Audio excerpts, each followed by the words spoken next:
नमस्कार दोस्तों। डेट आज की 10 जुलाई 2026 है। स्वागत है आपका एडिटोरियल डिस्कशन में। 3 इश्यूज आज हम डिस्कस करेंगे। सबसे पहला आर्टिकल इंडियन एक्सप्रेस का यूएन सिक्योरिटी काउंसिल के एक्सपेंशन से संबंधित है। वैसे तो देखो यूएन की बॉडी कुछ काम तो कर नहीं रही है, लेकिन फिर भी आर्टिकल आया है और काफ़ी समय से हमने यूएन को कवर नहीं किया है, तो कवर कर लेंगे इस आर्टिकल में। दूसरा आर्टिकल द हिंदू का आज का, इंडिया को पाकिस्तान के साथ बातचीत करनी चाहिए या नहीं करनी चाहिए। तीसरा आर्टिकल मणिपुर में स्पेशल इंटेंसिव रिवीजन की प्रोसेस से संबंधित है। कुछ लोगों ने बोला सर शुरुआत में ना आप कोर्ट्स से शुरुआत करिए। ठीक है, अगले हफ्ते से हम कोर्ट्स डिस्कस करना स्टार्ट कर देंगे। अब काफी समय हो गया, कुछ कुछ चीजें हम ऐड करते हैं डिस्कशन को और ज्यादा फ्रूटफुल बनाने के लिए। कोर्ट से स्टार्ट करेंगे, जो आप ऐसे में यूज कर इसको अगले हफ्ते से स्टार्ट करेंगे। और ये टेलीग्राम चैनल है, क्यूआर कोड स्कैन कर लीजिए, टेलीग्राम को ज्वाइन कर लीजिए, यहां से आप पीडीएफ डाउनलोड कर सकते हो। तो चलिए डिस्कशन स्टार्ट करते हैं। अपनी आज के डिस्कशन में ना first important article UN security council में इंडिया की परमानेंट सीट के बारे में है। आप सिलेबस में ना जीएस पेपर सेकंड के इस टॉपिक से आर्टिकल को रिलेट कर सकते हो। देखो ये बेसिक्स तो काफी बार हमने डिस्कस किए हैं, लेकिन बिगनर्स के लिए बता देता हूं, और जो सीनियर एस्पायरेंट्स है जल्दी से रिवाइज हो जाएगा 1 मिनट में। यूएन सिक्योरिटी काउंसिल में टोटल मेंबर्स की संख्या कितनी है? 15। 5 नहीं है, 5 तो देखो परमानेंट मेंबर्स हैं। US, UK, France, Russia, China, ये परमानेंट मेंबर्स हैं। इसके अलावा 10 नॉन परमानेंट मेंबर्स भी होते हैं सिक्योरिटी काउंसिल में। और ये जो 10 नॉन परमानेंट मेंबर्स होते हैं ना, ये 2-2 साल के लिए चुने जाते हैं। जैसे 5 इस साल चुने जाएंगे, 5 अगले साल। इनकी जो नॉन परमानेंट मेंबर्स की जो कार्यकाल होता है वो 2 साल का होता है। तो इस वजह से 5 हर साल इलेक्शन होते ही होते हैं। और इलेक्शन जीतने के लिए यूएन जनरल असेंबली में 2/3 मेजोरिटी के साथ में वोट हासिल करना होता है। जो देश हासिल करता है वो देश जो है फिर वो सिक्योरिटी काउंसिल का नॉन परमानेंट मेंबर बन जाता है। परमानेंट मेंबर तो सेम ही रहते हैं 5, US, UK, France, Russia, China. और यूएन सिक्योरिटी काउंसिल का काम क्या है? पीस मेंटेन करना, जो कि वो नहीं कर रहा है। नाम नाम की बॉडी रह गई है। लेकिन देखो एक इंटरेस्टिंग चीज हुई, जून 2026 में ना इलेक्शन हुआ था। यूरोप की 2 सीट्स के लिए इलेक्शन हुआ था। तो पुर्तगाल और ऑस्ट्रिया ये दोनों इलेक्शन जीत गए, और जर्मनी को सिर्फ 104 वोट मिले। जर्मनी इलेक्शन हार गया। सोच के देखो, जर्मनी जैसा पावरफुल कंट्री वो यूएन सिक्योरिटी काउंसिल का permanent member, non permanent member नहीं बन सका, इलेक्शन हार गया। क्यों हार गया? अब उसका रीजन बताते हैं राइटर कहते हैं देखो, गजा में ना हजारों पैलेस्टीन के लोगों की जान गई, जिसमें से ज्यादातर महिलाएं और बच्चे थे। लेकिन देखो फिर भी जर्मनी ने ना बावजूद इसके इजराइल का ना अनक्रिटिकल सपोर्ट किया, अंधा समर्थन किया। और इवन इजराइल की अकाउंटेबिलिटी भी नहीं मांगी कि भाई निर्दोष लोगों की जान जा रही है, कम से कम जवाब तो दो। लेकिन नहीं। तो इस वजह से ना, जर्मनी के इस स्टैंड की वजह से ना, दुनिया भर में स्पेशली जो मुस्लिम कंट्रीज हैं या फिर ग्लोबल साउथ के देश है ना, वो नाराज हो गए कि भाई क्या है, आप एक ना जिम्मेदार देश की तरह बिहेव नहीं कर रहे हो। इसके अलावा भी देखो, जब 2019-20 में जब जर्मनी यूएन सिक्योरिटी काउंसिल का नॉन परमानेंट मेंबर था ना, तो उस समय जर्मनी का एटीट्यूड बहुत ज्यादा चाइना के अगेंस्ट था, बहुत ज्यादा रशिया के अगेंस्ट था। तो इस वजह से भी, अब आपको पता है चाइना का दुनिया में यार इन्फ्लुएंस तो है ही ना। चाइना बहुत सारे देशों का वोट डिसाइड करता है, बड़ा पावरफुल कंट्री है चाइना। तो जर्मनी ने अपने पिछले कार्यकाल के दौरान चाइना के अगेंस्ट काफी स्टैंड लिया। तो चाइना को लगता है कि यार इसको हराओ, ये दोबारा आ गया तो ये दोबारा से मेरा विरोध करेगा।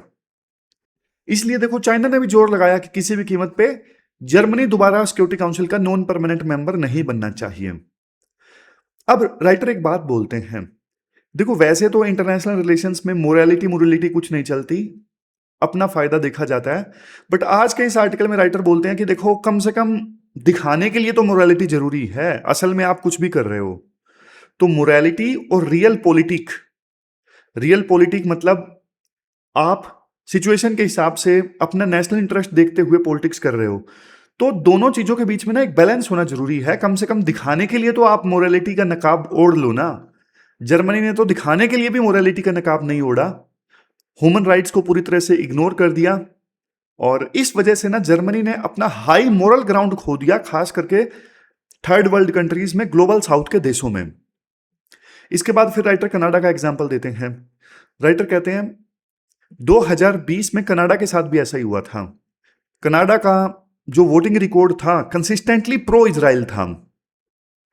हालांकि इलेक्शन से ठीक कुछ महीने पहले कनाडा ने पैलेस्टीन के इश्यूज पर भी सिंपैथी दिखानी शुरू कर दी, लेकिन तब तक दुनिया को समझ में आ गया था, थर्ड वर्ल्ड कंट्रीज जो ये चाहती है कि हाँ भाई पैलेस्टीन के लोगों की भी आवाज उठे, तो उनको, ग्लोबल साउथ के देशों को ये समझ में आ गया था कि हम बेवकूफ नहीं है भाई। ये कनाडा जो है पूरे कार्यकाल के दौरान प्रो इजराइल रहा, लेकिन दोबारा इलेक्शन से ठीक पहले सिंपैथी दिखाना स्टार्ट कर दिया इसने पैलेस्टीन के लोगों के लिए।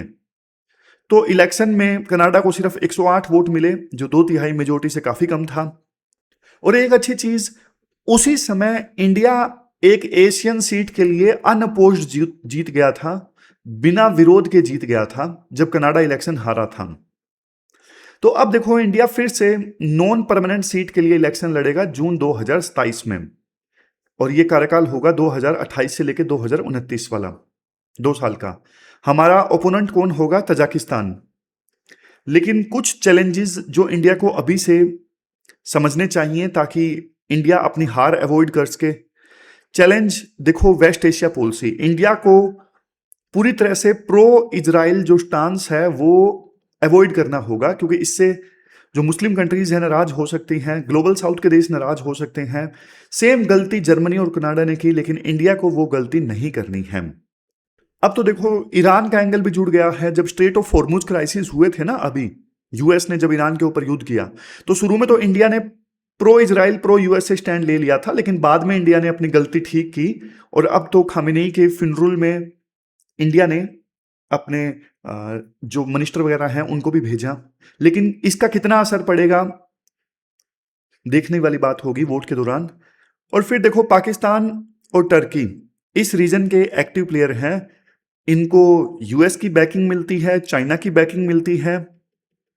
तो ये हमारा जो रास्ता है वो आसान तो नहीं बनने देंगे। जाहिर तौर पे पाकिस्तान रोड़े अटकाएगा ये इंश्योर करने के लिए कि इंडिया ना जीत पाए।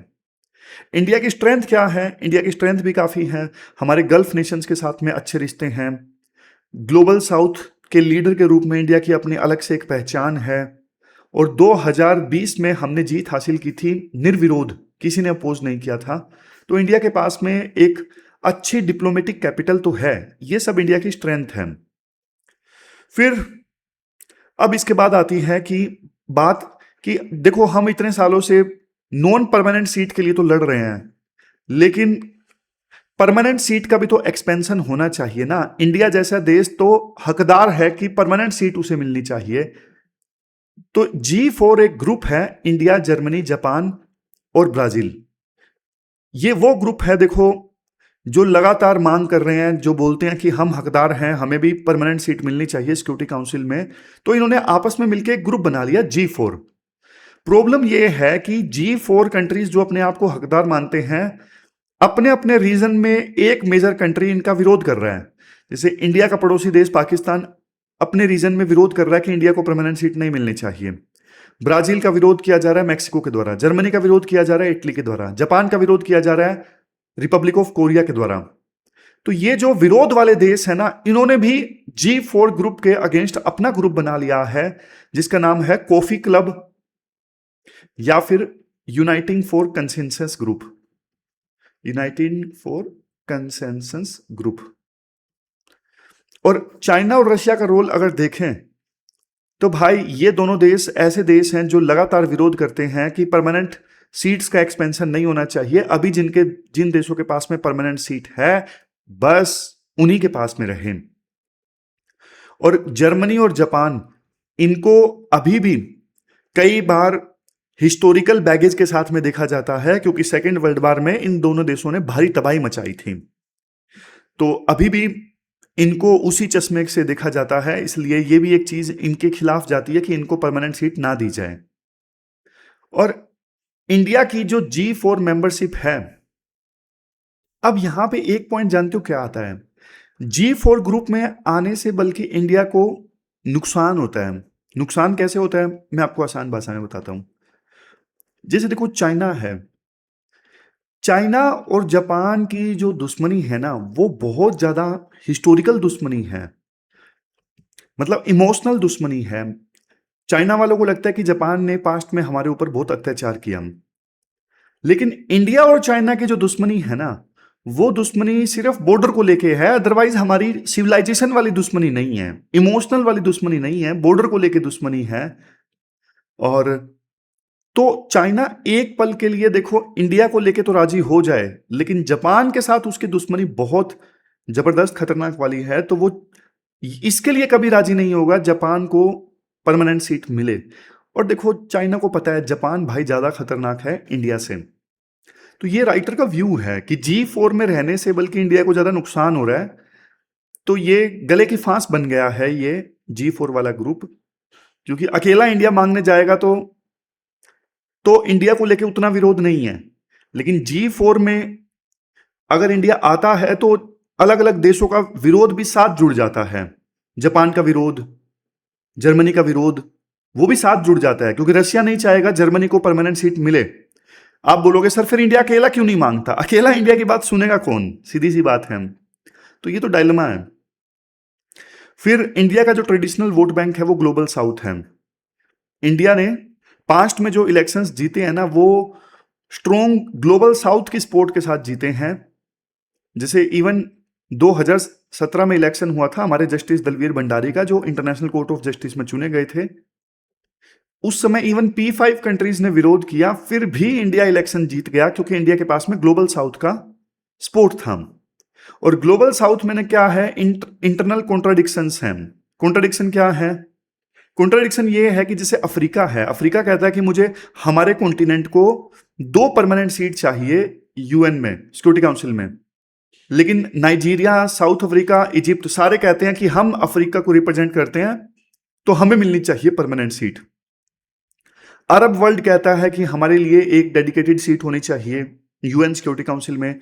लिटिन अमेरिका कहता है हमारे पास में भी एक सीट होनी चाहिए, लेकिन किसे मिलनी चाहिए उस पर विवाद है, ब्राजील को या अर्जेंटीना को। तो देखो एक ग्रुप है L.69 ग्रुप, ये कोलिशन है 40 प्लस डेवलपिंग कंट्रीज का, इसमें ब्राजील से लेके छोटे छोटे आइलैंड कंट्रीज भी हैं। ये जो ग्रुप है एक्टिवली सपोर्ट करता है कि यूएन सिक्योरिटी काउंसिल का एक्सपेंशन होना चाहिए। तो इंडिया को ना इस ग्रुप को मोबिलाइज करना चाहिए, इस ग्रुप को एक्टिव करना चाहिए इंटर गवर्नमेंटल नेगोशिएटिंग कमेटी के डेडलॉक को तोड़ने के लिए। आप बोलोगे सर ये क्या बला आ गई, इंटर गवर्नमेंटल नेगोशिएटिंग कमेटी जिसका डेडलॉक तोड़ना है। इंटर गवर्नमेंटल नेगोशिएटिंग कमेटी ये यूएन की कमेटी है जो इस बात पे रिसर्च कर रही है, अपनी रिपोर्ट तैयार कर रही है कि यूएन का एक्सपेंशन कैसे हो, यूएन सिक्योरिटी काउंसिल का एक्सपेंशन कैसे हो। तो ये यूएन की ऑफिशियल कमेटी है, लेकिन ये आगे ही नहीं बढ़ पा रही है, डेडलॉक है, कुछ रिजल्ट ही नहीं दे पा रही है। तो जो ये L.69 ग्रुप है ये थोड़ा जोर लगाएगा, पुश करेगा, तभी ये कमेटी फिर फाइनल अपनी रिपोर्ट वगैरह देगी और चीजें आगे बढ़ेंगी। तो इंडिया के पास में देखो 2 रास्ते हैं, या तो इंडिया चुपचाप अपनी सपोर्ट गैदर करता रहे और इंतजार करता रहे कि हाँ कभी तो हमें शामिल करेंगे सिक्योरिटी काउंसिल में। दूसरा तरीका है एक्टिव, इंडिया L.69 जैसे ग्रुप्स को प्रोएक्टिवली यूज करे रिफॉर्म्स के लिए, एक्टिवली चीजों को उठाए, अपने आप को एज ए लीडर प्रेजेंट करे। तो इंडिया को दूसरा तरीका अपनाना चाहिए। सबसे पहले तो इंडिया के लिए कुछ करने लायक चीजें, इंटर गवर्नमेंटल नेगोशिएटिंग कमेटी जो यूएन की कमेटी है ना, जो इस चीज पे काम कर रही है, उसमें आप चाइना और रशिया का जो दबदबा है ना उसे चैलेंज करो कि भाई इस कमेटी में तो चाइना और रशिया का दबदबा है, हमें ये स्वीकार नहीं है। फिर एक reform parallel informal reform discussion आप लॉन्च करो इस प्लेटफॉर्म के थ्रू, L.69 प्लेटफॉर्म के थ्रू। रिटन ड्राफ्ट प्रेजेंट करो यूएनएससी रिफॉर्म्स पे, ताकि कम से कम कोई प्रपोजल तो इंडिया प्रेजेंट करे, तभी तो उस पर बात आगे बढ़ेगी। वेस्ट एशिया पॉलिसी इंडिया की बैलेंस्ड होनी चाहिए, ऐसा नहीं कि एक तरफा हो। तो ये हमने पूरा आर्टिकल डिस्कस किया, ये कीवर्ड्स हैं जो आप आंसर्स में यूज कर सकते हो। अब लास्ट में क्वेश्चन देख लीजिए, ये 2020 और 2024 के क्वेश्चंस मैंने आपको बताए, ये प्रीलिम का क्वेश्चन और ये मेंस का क्वेश्चन जो आपको अटेम्प्ट करना है, क्वेश्चन नंबर 1 है आपके लिए। आगे चलते हैं। अब इसके बाद नेक्स्ट आर्टिकल है, क्या इंडिया और पाकिस्तान को बातचीत करनी चाहिए? आप सिलेबस में जीएस पेपर सेकंड के इस टॉपिक से आर्टिकल को रिलेट कर सकते हो। देखो, बातचीत तो दोनों देशों के बीच में ना पिछले 12 सालों से बंद है। 2016 में पठानकोट, 2015 में हुआ था पठानकोट एयरबेस अटैक, तो ना, तो 2015 में पठानकोट एयरबेस अटैक हुआ था। उसके बाद 2016 में उरी अटैक हुआ, 2019 में पुलवामा, 2025 में पहलगाम। तो देखो, 2015 के पठानकोट एयरबेस अटैक के बाद में इंडिया ने बातचीत को सस्पेंड कर दिया था। एक बात बोली थी उसमें प्रधानमंत्री मोदी ने, terror and talks can not go together, दोनों चीजें एक साथ नहीं चल सकती। लेकिन अभी ना एक गांधीयन थिंकर हैं, ओपी शाह, उन्होंने कुछ एमिनेंट सिटीजन्स के साथ मिलकर एक लेटर ड्राफ्ट किया और दोनों देशों की सरकारों से ये आह्वान किया कि भाई आप बातचीत करो, बातचीत करोगे तो बहुत फायदा होगा। फायदा तो देखो है बातचीत में, इसमें तो कोई डाउट नहीं कि, लेकिन क्या पाकिस्तान हकदार है बातचीत का, वो भी हम डिस्कस करेंगे। फायदा क्या होगा? फायदा तो देखो, तो हर चीज का फायदा होगा अगर दोनों देशों के बीच में रिलेशंस अच्छे होते हैं ना। सोच के देखो, कितना टूरिज्म आएगा, कितना बढ़िया ट्रेड इंक्रीज होगा। अभी पाकिस्तान चीजें तो मंगवाता है, लेकिन पहले इंडिया से चीज जाती है दुबई में, दुबई से आती है पाकिस्तान में, इतना कॉस्ट लगता है ट्रांसपोर्ट का भी। हर चीज में फायदा हो, टूरिज्म में, ट्रेड में, इंडिया को फायदा हो, इंडिया से सामान सीधा अफगानिस्तान में चला जाए, हमारा ये पंजाब वाला रीजन है उसको कितना फायदा हो। लेकिन वही वाली बात है ना, पाकिस्तान इस चीज को समझता नहीं है। तो पिछले 12 सालों से बातचीत नहीं हो रही है दोनों देशों के बीच में, और अभी एक पक्ष ये बोलता है कि भाई बातचीत होनी चाहिए, फायदे हैं। अभी कहने को वहां पे देखो असीम मुनीर हैं, लेकिन पास्ट में आप देखोगे तो बड़े बड़े जो एग्रीमेंट हैं वो मिलिट्री जनरल के दौरान हुए हैं। जैसे एग्जाम्पल्स भी दिए जाते हैं, एग्जाम्पल्स जैसे कि भाई अयूब खान जब वहाँ के वो डिक्टेटर थे तो उस समय इंडस वाटर ट्रीटी साइन हुई। सियाचिन में जो गतिरोध था, ब्रेक थ्रू था, वो जिया उल हक ने निकाला। कश्मीर में 4 पॉइंट फॉर्मूला परवेज मुशर्रफ ने दिया, और एक सिविलियन प्रतिनिधि ने शिमला एग्रीमेंट साइन किया था 1972 में, वो भी पलट गया, उसने भी शिमला एग्रीमेंट को मना कर दिया। तो जितने भी अच्छे एग्रीमेंट हुए हैं पाकिस्तान के साथ में, अच्छे तो नहीं कह सकते, मतलब जैसे इंडस वाटर ट्रीटी इंडिया के फायदे की तो नहीं थी अल्टीमेटली, लेकिन जो भी बड़े एग्रीमेंट्स हुए हैं पाकिस्तान के साथ में वो उनके मिलिट्री डिक्टेटर्स ने ही साइन किए हैं। तो ये कहना कि असली पावर तो देखो असीम मुनीर के पास में है, शहबाज शरीफ के पास में कुछ पावर नहीं है, ये कहना गलत है। समझ गए? और जब हम पाकिस्तान से बातचीत करते हैं तो किसी इंडिविजुअल से बातचीत नहीं कर रहे, पाकिस्तान देश से हम बातचीत कर रहे हैं। और जब देखो, मान लो इजराइल के प्रधानमंत्री नेतान्याहू, जिसके खिलाफ इंटरनेशनल क्रिमिनल कोर्ट ने वारंट जारी किया हुआ है, अगर हम उससे बातचीत कर सकते हैं तो पाकिस्तान के जो फील्ड मार्शल है असीम मुनीर, उससे क्यों नहीं कर सकते? और राइटर एक बात ये भी बोलते हैं, अगर सरकार कहती है कि हम बातचीत नहीं करेंगे तो कम से कम जो ट्रैक टू डिप्लोमेसी है वो होनी चाहिए। ट्रैक टू डिप्लोमेसी में फॉर्मर डिप्लोमेट्स और जो एकेडमिशियन हैं वो आपस में बात करें और एक माहौल बनाएं रिलेशंस अच्छे करने के लिए। तो ये तो देखो आइडियल बातें हैं, अच्छी अच्छी बातें हैं, लेकिन अब आप थोड़ी रियलिस्टिक बातें सुनो। रियलिस्टिक बातें ये हैं कि भाई पाकिस्तान में ना आज के समय में फील्ड मार्शल असीम मुनीर बहुत ज्यादा पावरफुल हैं, मुशर्रफ से भी ज्यादा पावरफुल हैं, और पिछले 1 साल में उनका बहुत जबरदस्त राइज हुआ है। खास करके पहलगाम अटैक के बाद में उनका राइज बहुत तेजी से हुआ है। ट्रंप ने उनकी तारीफ की, उसके बाद में ईरान का युद्ध अभी ठीक करवाने में इन्होंने मीडिएटर की भूमिका निभाई, तो इनका कद बढ़ गया है। और एक चीज आप ये देखो ना कि पाकिस्तान की आर्मी का वजूद इसीलिए है क्योंकि बॉर्डर पे टेंशन है। अगर मान लो पीस आ गई इंडिया और पाकिस्तान के बीच में, तो लोग बोलेंगे ना कि अब तो पीस आ गई, अब आप बैरकों में जाओ, आराम करो और सिविलियन को चलाने दो देश। तो ये चीज आर्मी कभी नहीं चाहेगी, इसलिए वो बॉर्डर पे शांति कभी चाहती नहीं है। वो बार बार इंडिया का डर दिखा के बिजनेस चलाती रहती है, बार बार इंडिया का डर दिखा के पैसा कमाती रहती है, अपना रुतबा दिखाती रहती है, पावर को एंजॉय करती है। ये पाकिस्तान की मिलिट्री की हकीकत है। और देखो, बातचीत की कोशिश इंडिया ने हमेशा की है। प्रधानमंत्री मोदी बिना अनाउंस्ड विजिट के बिना शेड्यूल्ड विजिट के एकदम से लाहौर की यात्रा पर चले गए थे। इवन वाजपेयी जी भी अपना करियर दांव पे लगा के लाहौर बस यात्रा पे गए थे। लेकिन बदले में क्या मिला? आतंकवादी हमले। अभी बात मान लो बातचीत स्टार्ट हो जाए और बदले में फिर दोबारा से हमला हो जाए, तो फिर क्या बीतेगी डेमोक्रेटिक लीडर्स को के ऊपर? हमारे देश में तो जो लीडर्स हैं उनको जनता के सामने जवाब देना पड़ता है ना भाई। तो बीच का सॉल्यूशन एक ये है कि अभी ना जो नॉन ट्रेडिशनल सिक्योरिटी थ्रेट्स है ना, नॉन ट्रेडिशनल सिक्योरिटी थ्रेट्स जैसे क्लाइमेट चेंज हो गया, ट्रेडिशनल सिक्योरिटी थ्रेट्स जैसे टेररिज्म टेररिज्म हो गया, बॉर्डर पे टेररिज्म हो गया, ये सारी चीजें, ये ट्रेडिशनल सिक्योरिटी थ्रेट्स हैं। और अगर इंडिया इनको उठाएगा बातचीत में तो पाकिस्तान बोलेगा बलूचिस्तान में इंडिया हमले करवा रहा है, खामा खाम, मतलब बिना बेस के इंडिया का नाम लेगा, तो बातचीत करने का कोई फायदा नहीं है। बातचीत करनी ही है तो नॉन ट्रेडिशनल सिक्योरिटी थ्रेट्स को आप डिस्कस कर सकते हो, जैसे क्लाइमेट चेंज है, एयर पोल्यूशन है, दोनों वल्नरेबल हैं।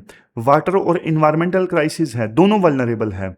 बहुत से रिवर्स इंडिया से पाकिस्तान में जाती हैं, ग्लेशियर्स मेल्ट हो रहे हैं, एक्यूफायर डिप्लीट हो रहे हैं, तो इन इश्यूज पे बातचीत हो सकती है। सर्दियों में जो स्मोक की प्रॉब्लम है वो दोनों देश फेस करते हैं, इंडिया भी पाकिस्तान भी, तो इसको लेके बातचीत हो सकती है। फिर क्लाइमेट चेंज दोनों देशों को प्रभावित कर रहा है, फ्लड है, ड्रोट है, दोनों देशों में आ रहे हैं, तो इसको लेके बातचीत हो सकती है। बाकी अभी फिलहाल बॉर्डर को लेके, टेररिज्म को लेके, कश्मीर को लेके कोई बातचीत इंडिया और पाकिस्तान के बीच में लॉजिकली नहीं है। तो ये पूरा आर्टिकल हमने डिस्कस किया, ये कीवर्ड्स हैं जो आप आंसर्स में यूज कर सकते हो। ये मेंस का क्वेश्चन पूछा था 2015 में पूछा था टेररिस्ट एक्टिविटीज से संबंधित। ये आज का क्वेश्चन नंबर 2 है जो आपको अटेम्प्ट करना है। चलते हैं आगे। इसके बाद नेक्स्ट आर्टिकल देखो, special intensive revision process in Manipur से संबंधित है। स्पेशल इंटेंसिव रिवीजन प्रोसेस में आपको पता है ना, जो वोटर लिस्ट है वो अपडेट की जाती है, जिसमें क्या होता है, या तो आपका नाम डिलीट किया जाता है, या ऐड किया जाता है, या अपडेट किया जाता है एड्रेस वगैरह। अब देखो, मणिपुर आपको पता है एक ऐसा राज्य है जहां पे पास्ट में ना बहुत वायलेंस हुआ है। मतलब मेतेई और कुकी कम्युनिटी के बीच में वायलेंस हुआ, 260 से ज्यादा लोगों की जान चली गई, 60,000 से ज्यादा लोग डिस्प्लेस हो गए, घर जलाए गए, गांव जलाए गए। दोनों कम्युनिटीज अब आपस में बुरी तरह से बटी हुई हैं। कुकी लोग कहते हैं हमारा सेपरेट एडमिनिस्ट्रेशन होना चाहिए, नागा लोग कहते हैं कि हमें ग्रेटर नागालिम नाम का एक अलग से देश ही बनाना है या राज्य बनाना है। अलग अलग ग्रुप्स अलग अलग मांग करते हैं, नागा वाले भी। मितेई कम्युनिटी कहते हैं कि टेरिटोरी का डिवीजन नहीं होना चाहिए, मणिपुर जैसा है वैसे का वैसा रहना चाहिए। तो आपस में बहुत विवाद है। अब ये जो विवाद है खत्म होने का नाम नहीं ले रहा है। जब लगता है कि थोड़ी शांति आई है, फिर प्रोटेस्टर मारे जाते हैं, फिर कुछ कम्युनिटी के लोग मारे जाते हैं, फिर से ब्लॉकेड स्टार्ट हो जाता है। और स्टेट मशीनरी तो देखो पूरी तरह से ना पैरालाइज्ड नजर आती है। इंक्वायरी कमीशंस गठित हुए, किसी का कन्विक्शन कोई खास हुआ नहीं। मतलब इतने क्राइम हुए, इतने लोग मारे गए, क्या कोई किसी का कन्विक्शन हुआ? बहुत रेयरली। तो यहां पे अगर देखो ऐसी सिचुएशन में स्पेशल इंटेंसिव रिवीजन होता है ना, तो भाई बहुत विवाद हो जाएगा। क्योंकि ना मितेई लोग कुछ कुकी लोगों को कहते हैं ये इलीगल माइग्रेंट है, बाहर से आए हैं, ये मणिपुर के हैं ही नहीं। तो उनका नाम वोटर लिस्ट में आएगा नहीं आएगा, इसको लेके बहुत विवाद होगा।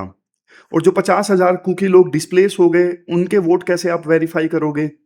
और गांव जलाए गए, घर जलाए गए, इसमें देखो बहुत सारे लोगों के डॉक्यूमेंट्स भी तो जल गए ना, एजुकेशन सर्टिफिकेट, आधार कार्ड, बहुत सारे आइडेंटिटी कार्ड वाले सर्टिफिकेट्स जल गए, तो वो कैसे मैनेज करेंगे? और ट्राइबल नेमिंग सिस्टम भी बहुत कॉम्प्लेक्स है। ट्राइबल नेम्स में ना स्पेलिंग के वेरिएबल्स होते हैं, जो निक नेम है वो फॉर्मल नाम से अलग होता है। तो ईसीआई सॉफ्टवेयर जो है इसको एरर बता देगा, नाम वोटर लिस्ट से हटा देगा, तो ये भी इश्यूज आएंगे। और देखो एक चीज मैं आपको बताता हूं, मणिपुर ना 6th शेड्यूल में नहीं आता है। मणिपुर असम, मेघालय, मिजोरम, त्रिपुरा की तरह 6th शेड्यूल में नहीं आता है।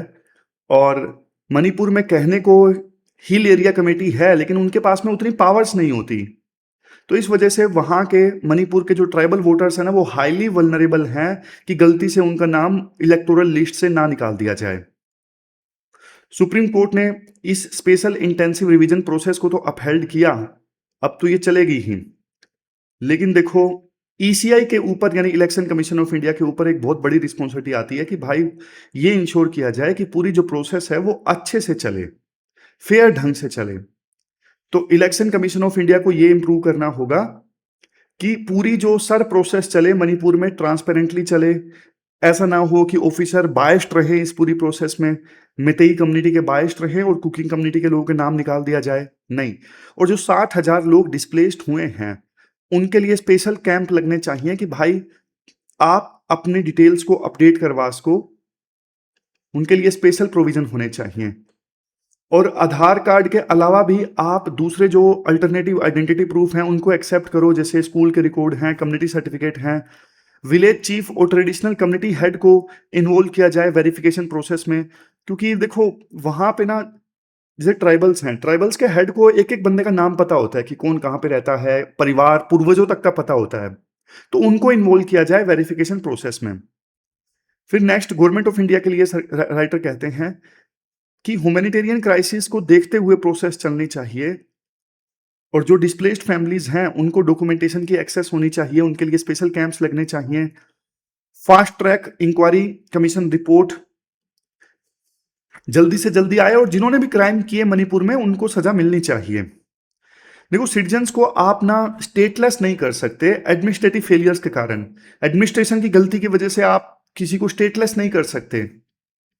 मतलब मान लो गलती सरकार की, डॉक्यूमेंट नहीं है किसी के पास में, मान लो जल गए तो उसकी वजह से बोल दिया कि तुम तो यहाँ के मणिपुर के हो ही नहीं, तुम्हारा वोट कट गया यहाँ से, वो तो स्टेटलेस हो जाएंगे ना। हर एक एलिजिबल वोटर के पास में डेमोक्रेटिक वॉइस का अधिकार होना चाहिए, चाहे उसकी एथनिक आइडेंटिटी कोई भी हो, चाहे वो डिस्प्लेस हुआ हो, नहीं हुआ हो, कोई भी हो। तो ये पूरा आर्टिकल हमने डिस्कस किया। ये इलेक्शन कमीशन से संबंधित क्वेश्चन पूछा 2017 में, ये 2015 में, और इस बार भी 2026 में भी 6 शेड्यूल से रिलेटेड क्वेश्चन था। ये मेंस के क्वेश्चन 2022 में, 2017 में।